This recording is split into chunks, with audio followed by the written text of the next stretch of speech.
Bonjour à tous, aujourd'hui on parle d'un problème que beaucoup d'hommes rencontrent sans même s'en rendre compte. La plupart du temps, quand on aborde une femme, on a tendance à répéter les mêmes interrogations classiques. D'où tu viens? Tu fais quoi dans la vie? Quels sont tes hobbies?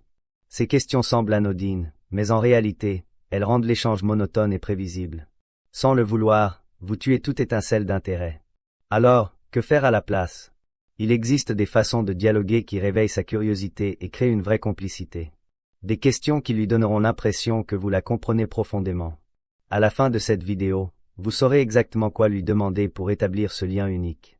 Si vous êtes nouveau ici, pensez à vous abonner et à rester jusqu'au bout pour ne rien manquer. N'hésitez pas à liker et à partager si le contenu vous parle. Je vous ai aussi préparé un guide complet dans les commentaires pour apprendre à mieux communiquer avec les femmes. Dedans, vous trouverez tout ce qu'il vous faut pour dialoguer avec aisance et authenticité.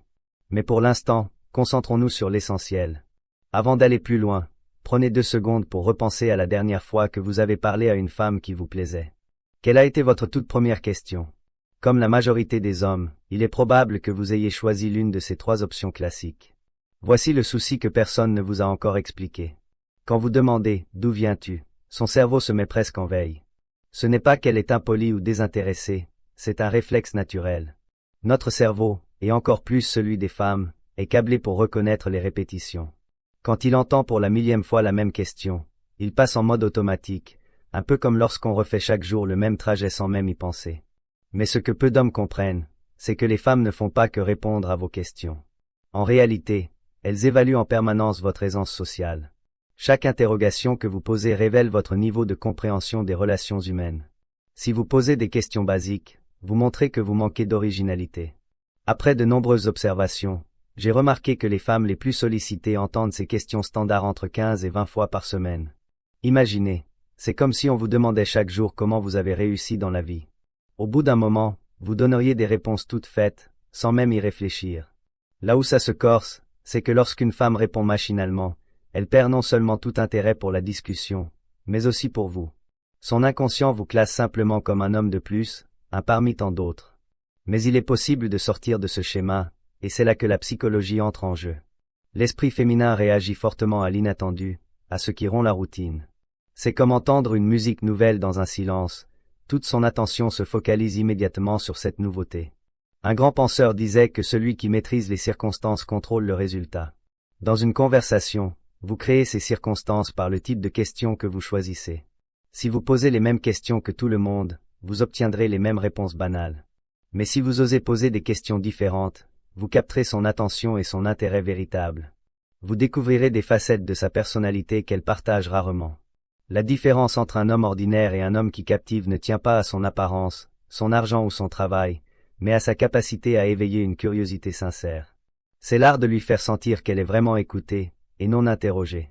C'est pour cela que les questions classiques sont si limitantes, en plus d'être ennuyeuses, elles vous placent dans la catégorie des hommes qui ne comprennent pas les véritables enjeux de la conversation. Quand une femme sent que vous la comprenez mieux que les autres, que vous percevez en elle quelque chose d'unique, un déclic se produit. Elle commence à vous voir comme différent, spécial, quelqu'un qui mérite qu'on s'investisse. Et voici un secret que peu d'hommes connaissent, vous n'avez pas besoin d'être parfait pour susciter cet intérêt. Il suffit de poser les bonnes questions, celles qui l'amènent à se découvrir elle-même. Si ces premières révélations vous font entrevoir une nouvelle façon d'envisager les relations, je vous invite à rejoindre notre communauté. Votre soutien nous permet de continuer à partager des conseils qui peuvent transformer votre vie sociale et amoureuse. Dans la suite, je vous montrerai comment identifier ces aspects cachés de sa personnalité qu'elle-même ne partage pas souvent, et comment formuler les questions qui les feront émerger. Maintenant que vous savez pourquoi les questions classiques vous desservent, passons au niveau supérieur. Ce que je vais vous révéler est si puissant que vous ne l'avez probablement jamais entendu ailleurs. Chaque femme garde en elle des pensées, des sentiments ou des expériences qu'elle n'a jamais vraiment exprimées. Des choses qui restent en elle, sans avoir trouvé le bon moment pour sortir. Imaginez que c'est comme une petite radio qui joue tout bas, si bas qu'on l'entend à peine. Votre rôle n'est pas de lui demander ce qu'elle fait ce week-end, mais de devenir celui qui règle le volume pour la première fois. Je vais vous confier quelque chose d'important. Les femmes ne tombent pas sous le charme des hommes qui cherchent à les impressionner avec leurs exploits, mais de ceux qui les aident à se découvrir elles-mêmes. Par exemple, au lieu de demander « Tu aimes ton travail ?» essayez plutôt « As-tu déjà eu l'impression que les autres ne te comprenaient pas vraiment ?» Arrêtez-vous et observez. Vous verrez son expression changer, son regard se poser ailleurs. Son esprit est en train de traiter une question à laquelle il ne s'attendait pas. Cela fonctionne parce que vous touchez à un sentiment universel, mais rarement abordé. Nous avons tous, à un moment donné, senti que le monde ne nous comprenait pas entièrement. Quand vous posez ce genre de questions, vous montrez que vous pensez avec profondeur et vous créez un espace où elle peut explorer cette part d'elle-même. Voici le principe psychologique essentiel. Quand une personne met des mots sur quelque chose qu'elle n'avait jamais exprimé, elle vit une forme de découverte personnelle. Et ce sentiment reste lié à vous. Vous devenez celui qui l'a aidé à mieux se connaître. Une autre question très efficace. Qu'est-ce que tu adorais faire quand tu étais petite, mais que tu as arrêté? Cette question la reconnecte à une version plus authentique d'elle-même, celle qui existait avant les responsabilités et les attentes sociales. Si elle vous parle de son amour passé pour le dessin, la danse ou l'écriture, elle vous confie quelque chose d'intime, pas au sens physique, mais émotionnel. Une part précieuse d'elle-même.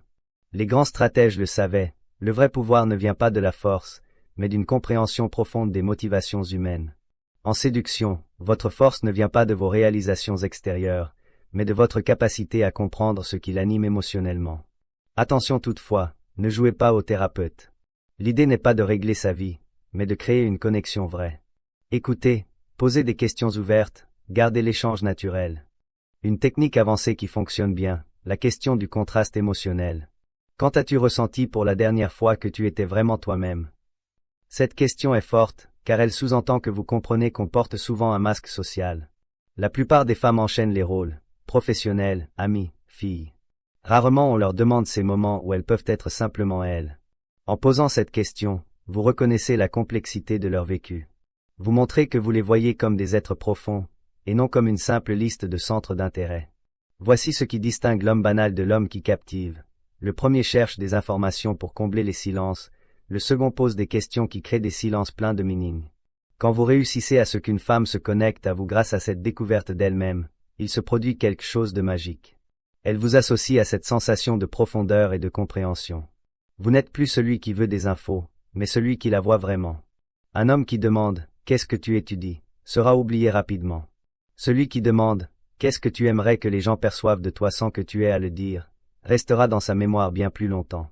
Dans le prochain chapitre, je vous apprendrai à insuffler de l'émotion dans vos questions, pour qu'elles ne vous oublient pas. Ce que je vais vous dire maintenant a changé beaucoup de choses pour ceux qui l'ont appliqué. La différence entre un homme qu'on oublie et un homme qu'on retient ne tient pas aux informations échangées, mais à l'émotion qu'il fait naître. Notre esprit peut oublier des détails, mais jamais comment une personne nous a fait ressentir. Les femmes, souvent plus connectées à leurs émotions, y sont particulièrement sensibles. L'erreur de la majorité des hommes? Chercher à paraître intelligent ou intéressant en posant des questions impressionnantes, mais froides. C'est comme vouloir allumer un feu en soufflant de l'air froid. Ça ne produit aucune chaleur. Prenons un exemple, la question classique. Quels sont tes plans pour le week-end? Est polie, mais sans vie. Sa réponse sera automatique. Voir des amis, ou me reposer. Aucune émotion. Maintenant, reformulons. Quelle est la seule chose que tu ferais ce week-end si tu savais que personne ne te jugerait? Là, vous touchez à ses désirs secrets, à ses envies cachées. Vous parlez d'un besoin universel. Nous avons tous des envies que nous n'osons pas avouer.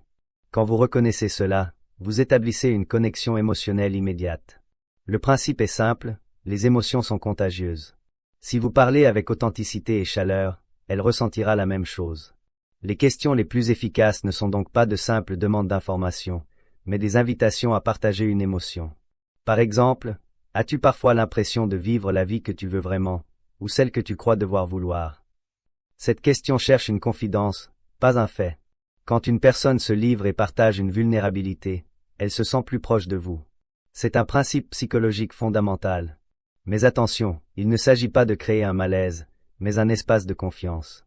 Posez ces questions avec sincérité, sans jugement. Une technique que j'aime beaucoup, les questions miroirs. Au lieu de lui demander ce qu'elle a fait, interrogez-la sur ce qu'elle a ressenti. Quand as-tu fait quelque chose qui t'a vraiment ému, pas juste amusé? Vous ne lui demandez pas ce qu'elle a vécu, mais comment elle l'a vécu. Vous touchez à son besoin de se sentir vivante, authentique. Les femmes sont souvent entourées de discussions superficielles. Quand un homme arrive et pose des questions qui les relient à leurs émotions vraies, c'est comme une bouffée d'air frais. Une autre arme redoutable, les questions qui éveillent la nostalgie. Qu'est-ce que tu regrettes d'une partie de toi que tu as perdue en grandissant? Tout le monde, à un moment, a l'impression d'avoir laissé une part de soi en chemin.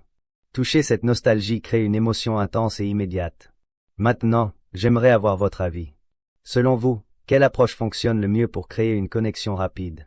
A. Une question inattendue qui la fait réfléchir sur elle-même? B. Une remarque d'observation qui montre que vous la voyez vraiment? Répondez A ou B dans les commentaires et expliquez brièvement votre choix. Je suis curieux de voir ce qui marche pour vous. En vérité, les deux peuvent être efficaces, selon le moment et le contexte. Ce qui ne fonctionne jamais, c'est la neutralité émotionnelle. Comme disait un grand penseur, mieux vaut être intense qu'invisible. Quand vous maîtriserez l'art d'insuffler de l'émotion dans vos questions, vous passerez d'un homme quelconque à un homme dont elle se souvient quand elle est seule. Dans la suite, je vous dévoilerai 3 techniques psychologiques pour créer une accroche conversationnelle forte, des méthodes qui feront qu'elle pensera à vous-même après votre discussion. Nous y voilà. Tout ce que nous avons vu ensemble vous a préparé à cela. Je vais vous donner 3 techniques très efficaces pour rendre vos conversations mémorables. Ce ne sont pas des astuces miracles, mais des approches psychologiques solides qui, bien utilisées, transformeront votre impact. Première technique, les prémices implicites qui vous positionnent comme celui qui la comprend. Beaucoup d'hommes demandent une validation à travers leurs questions. Tu aimes ça? Tu penses quoi? En fait, ils demandent la permission d'exister dans son univers. Les hommes qui réussissent font autrement. Ils ne demandent pas, ils observent et comprennent. Au lieu de « es-tu plutôt introverti ou extraverti ?» Essayez. Tu as sans doute besoin des autres, mais par petites doses. Trop de monde te fatigue, même si personne ne le devine. Regardez ce qui se passe, elle va réfléchir, puis vous dire en quoi vous avez raison ou tort. La différence? Dans le premier cas, vous apprenez. Dans le second, vous montrez que vous savez déjà. Quand une femme sent que vous la comprenez mieux qu'elle ne se comprend, vous devenez spécial à ses yeux. Deuxième technique, les boucles mentales qui accrochent son attention sans qu'elle y résiste. Notre cerveau déteste l'inachevé. On se souvient d'une chanson inachevée, d'une conversation interrompue. Les experts en persuasion utilisent cela depuis toujours. Voici comment faire, dites-lui, il y a quelque chose que tu ne m'as pas encore dit, je le sens. Tu gardes le meilleur pour toi. Puis taisez-vous. Vous venez d'ouvrir une boucle dans son esprit. Son cerveau va chercher à la referger. Elle va se demander ce que c'est, et souvent, elle finira par se livrer davantage. Ce qui est ingénieux, c'est que plus elle investit d'énergie pour répondre, plus son esprit associe cette importance à votre personne. Troisième technique, la réalité partagée, pour qu'elle sente que vous écrivez une histoire ensemble. Au lieu de questions sur sa vie réelle, invitez-la à imaginer avec vous. Exemple, si on était des personnages de film et que tu disparaissais au milieu de l'histoire, quel secret le public découvrirait-il sur toi? Cette question ne cherche pas un fait, elle l'invite à créer une fiction avec vous. Pourquoi est-ce si puissant? Parce que notre cerveau traite l'imaginaire partagé comme une expérience vécue. Ces moments inventés ensemble deviennent comme des souvenirs communs. Vous construisez une réalité alternative où vous avez votre place. Une autre version, si on partait ensemble un week-end sans prévenir, où est-ce qu'on irait selon toi? Son esprit visualisera cette escapade, vous imaginera à ses côtés. Chaque fois qu'elle y pensera, elle renforcera votre présence dans son monde intérieur. Ces 3 techniques agissent en dessous de son radar conscient. Elle ne se dira pas « je suis séduite », mais elle sentira que parler avec vous est différent, plus intense, plus enrichissant. Quand vous combinez ces approches, en montrez que vous la comprenez, créez des attentes mentales, imaginez ensemble, vous possédez un pouvoir d'attraction rare. Surtout, retenez ceci, ces méthodes ne sont pas des artifices, mais des moyens de construire des connexions authentiques. Bien utilisées, vous n'attirez pas seulement son attention, vous gagnez son respect et son intérêt véritable. La différence est simple, entre être oublié demain, et rester dans sa mémoire pendant longtemps. Vous avez désormais entre les mains ce que la majorité des hommes ignorent, le pouvoir d'une question bien préparée. Il ne s'agit pas d'être le plus beau ou le plus riche, mais d'être celui qui sait la comprendre quand personne ne le fait. Ces conseils peuvent tout changer, à condition de les mettre en pratique. N'hésitez pas à partager votre expérience dans les commentaires pour aider d'autres hommes.